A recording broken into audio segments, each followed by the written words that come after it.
ഈ കുടിവെള്ള പ്രശ്നം വന്നപ്പോഴേ ഞാൻ നേരത്തെ പറഞ്ഞത് വാട്ടർ അതോറിറ്റി ഉദ്യോഗസ്ഥന്മാരുടെ കഴിഞ്ഞ ദിവസം ബഹുമാനപ്പെട്ട മുൻ മേയർ ശ്രീ പ്രശാന്ത് പറഞ്ഞിരുന്നു KSEBയുടെയും വാട്ടർ അതോറിറ്റിയുടെയും ഉദ്യോഗസ്ഥരുമായിട്ട് സംയോജിപ്പിച്ച് ഒക്കെ ചെയ്യണമെന്നൊക്കെ. അദ്ദേഹം പറയുന്നതൊക്കെ കേൾക്കാൻ നല്ല രസമാണ്. അങ്ങനെ തന്നെയാണ് ചെയ്തത്. ആദ്യ ദിവസങ്ങളിൽ തന്നെ വാട്ടർ അതോറിറ്റിയുടെ ഉദ്യോഗസ്ഥന്മാരുടെ 4 തവണ മീറ്റിംഗ് വിളിച്ചു.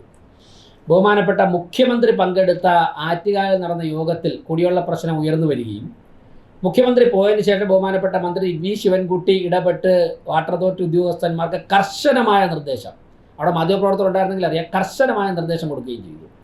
ഇവിടെ വാട്ടർ അതോറിറ്റി സൂപ്രണ്ടിങ് എഞ്ചിനീയറും കുടിവെള്ള പ്രശ്നമുള്ള വാർഡുകളിലെ കൗൺസിലർമാർ ഉൾപ്പെടെ മീറ്റിംഗ് നടത്തിയ സമയത്ത് ഞാൻ തന്നെ ചോദിച്ചു, തിരുവനന്തപുരം കോർപ്പറേഷൻ ഈ കുടിവെള്ള പ്രശ്നം പരിഹരിക്കാൻ വേണ്ടി എന്താണ് ചെയ്തു തരേണ്ടത്?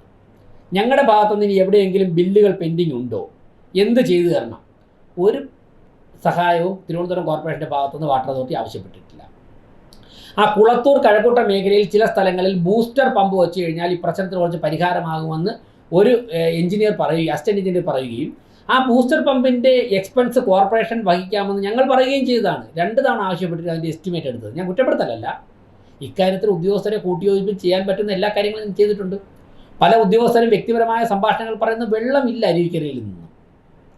ഇപ്പോൾ ലീക്കേജും കൂടെ ആകുമ്പോഴേക്കും വേനലും കൂടെ ആകുമ്പോഴേക്കും വെള്ളം എത്തുന്നില്ല. ഇതാണ് പ്രശ്നം.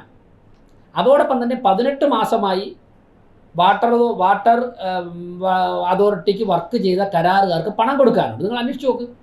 18 മാസമായി കരാറുകാർക്ക് സംസ്ഥാന സർക്കാർ പണം കൊടുത്തിട്ടില്ല. കൊടുക്കാത്തത് കൊണ്ട് തന്നെ തകരാറ് വന്നാൽ അവർ ഓടിയൊന്നും പണിയുന്നില്ല. ഈ പ്രശ്നങ്ങളുണ്ട്. ഇത് മുൻ മേയർ അഡ്രസ്സ് ചെയ്തിട്ടില്ലല്ലോ. അതുകൊണ്ടാണല്ലോ അവർ വന്നിട്ട് തകരാറുകൾ പരിഹരിക്കാത്തത്. അതുകൊണ്ടല്ലേ ലീക്കേജ് കൂടുന്നത്.